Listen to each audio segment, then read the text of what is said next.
다카이치 사나의 신임 일본 총리가 취임 첫날부터 군사 대국을 향해 시동을 걸고 있습니다. 방위비를 더 늘리는 방안은 물론 핵 잠수함 도입도 검토할 것으로 보이는데요. 안보 사령탑도 전격 교체했습니다. 최진경 기자입니다. 다카이치 사나의 신임 일본 총리는 취임 첫날부터 군사력 강화에 시동을 걸었습니다.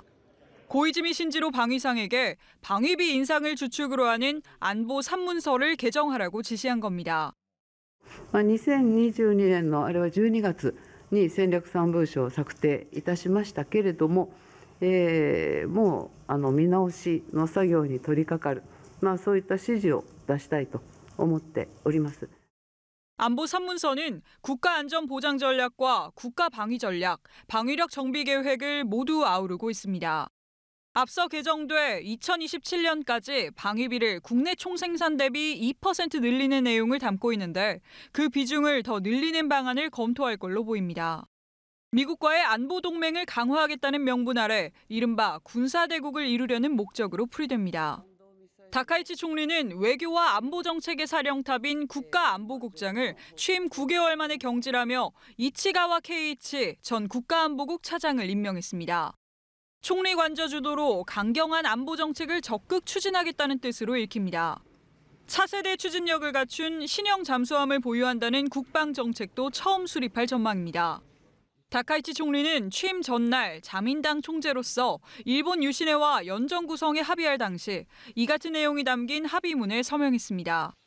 다음 주 도널드 트럼프 미국 대통령과의 만남이 예정된 가운데 호주에 이어 일본의 핵잠수함 도입을 추진하기 위한 대화를 나눌지도 주목됩니다.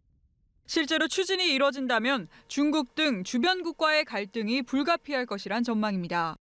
연합뉴스TV 최진경입니다. 도널드 트럼프 미국 대통령이 오는 28일 다카이치 사나의 신임 일본 총리와 첫 정상회담을 가질 전망이라고 일본 현지 언론이 보도했습니다. 요미우리 신문은 오늘 양국의 정부 관계자를 인용해 이같이 전하면서 두 정상이 회담 이후 함께 오찬에 참석할 수도 있다고 덧붙였습니다.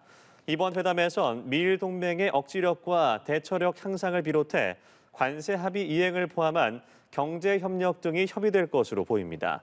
또 미국과 일본 정부는 트럼프 대통령이 27일 나루히토 일왕과 만나는 일정도 조율하고 있는 것으로 알려졌습니다. 중국 관영 매체가 강경 보수 성향의 다카이치 사나의 신임 일본 총리를 향해 강한 경계심을 표출했습니다. 중국 신화통신 계열 소셜미디어 계정 뉴탄치는 다카이치는 수차례 중국을 비난했고 대만 문제 등에서도 망언을 했다고 지적했습니다. 이어 지난 8월까지 야스쿠니 신사를 참배하고 일본 자위대 군대 전환 개헌을 주장했다며 여자 버전 트럼프라고 비난했습니다. 뉴탄치는 또 앞서 중국 외교부가 다카이치 총리 취임에 전략적 호의 관계를 강조하면서도 직접적인 축하 메시지는 내놓지 않았다는 점을 짚었습니다. 다카이치 사나의 신임 일본 총리는 곧장 내각 인사를 꾸렸습니다. 자민당 총재 자리를 함께 겨뤘던 후보들을 포함해 우익 성향 인사들을 대거 발탁했습니다. 최진경 기자입니다. 사상 첫 여성 일본 총리가 된 다카이치 사나의 총리는 곧장 내각 인사 구성에 나섰습니다. 강경 보수 행보를 보여온 다카이치 총리는 첫 내각의 우익 인사들을 대거 앉혔습니다. 정부 대변인이자 내각의 2인 자격인 관방장관은 기하라 미노루 전 방위상이 이름을 올렸습니다. 기하라 전 방위상은 2차 세계대전 A급 전범이 합사된 야스쿠니 신사를 자주 참배해온 정치인으로 지난해 현직 신분으로도 참배했습니다. 私人の立場で私費にて支援をしたところです。韓国とは引き続き関係を強化していくつもりです。 당시 우리 정부가 유감을 표명했지만 내정 문제라면서 생각을 바꾸지 않겠다는 입장을 밝히기도 했습니다. 앞서 다카이치 총리와 자민당 총재 자리를 두고 양강 구도를 이뤘던 고이즈미 신지로 전 농림수산상은 새 방위상을 맡았습니다. 고이즈미 전 농림수산상 역시 올해 패전 이래 야스쿠니 신사를 참배하는 등 우파 색채가 강한 인물로 평가됩니다. どの国であっても国家のために命を捧げた方に対する礼を忘れないこと、このことは重要なことだと考えております。또 다른 총재 후보였던 모태기 도시미스 전 자민당 간사장은 외무상이 될 전망입니다. 모태기 전 간사장은 과거 한일 위안부 합의를 둘러싼 당시 우리 정부에 대응해 한국에 의해 골대가 움직이는 상황이 늘 벌어지고 있다고 말하면서 갈등을 빚은 적이 있습니다. 또 지난 2011년 주한 일본 대사관 앞 소녀상 철거를 요구한 가타야마 사스키 전 지방창생상은 재무상으로 발탁됐습니다. 연정을 이룬 일본 유신회부터 새 내각 구성원들까지 강한 우파 성향을 보이면서 일본 정부의 우경화가 더욱 속도를 낼 것이라는 전망이 나옵니다. 연합뉴스TV 최진경입니다. 일본 집권 자민당 다카이치 사나에 총재가 오늘 사상 첫 여성 총리로 지명됐습니다. 강경 보수 석약의 제2야당 일본 유신회와 연립 정권이 출범하면서 일본 내각의 보수 석약이 더 강해질 것으로 보입니다. 김지수 기자입니다. 일본 자민당 다카이치 사나에 총재가 총리로 지명되면서 자민당과 제2야당 일본 유신회의 새 연립 정권이 탄생했습니다. 일본이 1885년 내각제를 도입해 이토 히로부미가 초대 총리를 맡은 이후 제104대 총리이자 사상 첫 여성 총리입니다. 다카이치 총리는 중의원 10선 의원으로 경제안보 담당상, 총무상 등을 역임했습니다. 하원격인 중의원에서 과반인 233표보다 4표 많은 총 237표를 얻어 1차 투표에서 총리 지명을 확정했습니다. 高市早苗君を衆議院規則第18条第2項により本院において内閣総理大臣に指名することに決まりました。 다카이치 총리는 지난 4일 자민당 총재 선거에서 승리했지만 26년간 협력 관계를 이어온 중도 보수 성향 공명당이 이탈하면서 위기를 맞았고 강경 보수 성향의 유신회와 연정으로 우여곡절 끝 총리직에 올랐습니다. 유신회는 다카이치 내각에 국무위원을 내지 않는 가괴 협력 형태로 연정에 참여해 기존 연정보다 협력 관계는 약화할 것으로 보이지만 정권의 보수 색채는 더 짙어질 전망입니다. 다카이치 총리는 아베 신조 전 총리 정책의 계승자로 불려 경제 정책에서 확장 재정과 금융 완화 정책을 내세우고 있어 돈이 풀릴 것이란 기대감에 일본 증시 주가 지수도 연이틀 역대 최고치를 경신했습니다. 또 외교와 국방을 강화한 강한 일본을 주창하며 방위비 증액, 방위장비 수출 규제 완화 등 방위력 강화 정책을 본격적으로 추진할 것으로 보입니다. 매년 야스쿠니 신사를 참배해온 다카이치 총리는 지난 가을 제사인 외교관계를 고려해 보류했지만 보수층 결집을 위해 역사 문제를 놓고 대응 수위를 높인다면 한일 관계도 경색 국면으로 접어들 수 있습니다. 연합뉴스TV 김지수입니다. 전해드린 것처럼 강경보수 성향의 다카이치 사나에 신임 일본 총리가 당선되면서 앞으로의 한일 관계에도 관심이 쏠립니다. 이시바 정부 때 형성된 한일 간 협력 기조가 그대로 이어질지 아니면 과거사 문제로 다시 갈등을 빚을지 주목되는데요. 우리 정부는 새 내각과 긴밀히 소통하겠다는 입장입니다. 김민아 기자입니다. 일본 집권 자민당 내에서도 강경 보수 성향이 짙어 여자 아베로 불리던 다카이치 신임 총리. 우파 성향의 유신회와 연립 정권을 이뤘고 방위력 강화 방향으로 헌법 개정도 추진할 걸로 예상됩니다.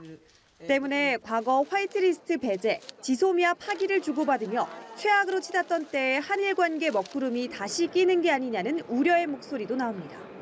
국민민주당으로 이탈한 자민당 우파 지지를 획득해야 되기 때문에 역사 융통 문제에 대해서 굉장히 강경하게 나올 가능성이 높다. 이런 것 한일 관계가 상당히 악화되지 않을까 하는 생각이 우려됩니다.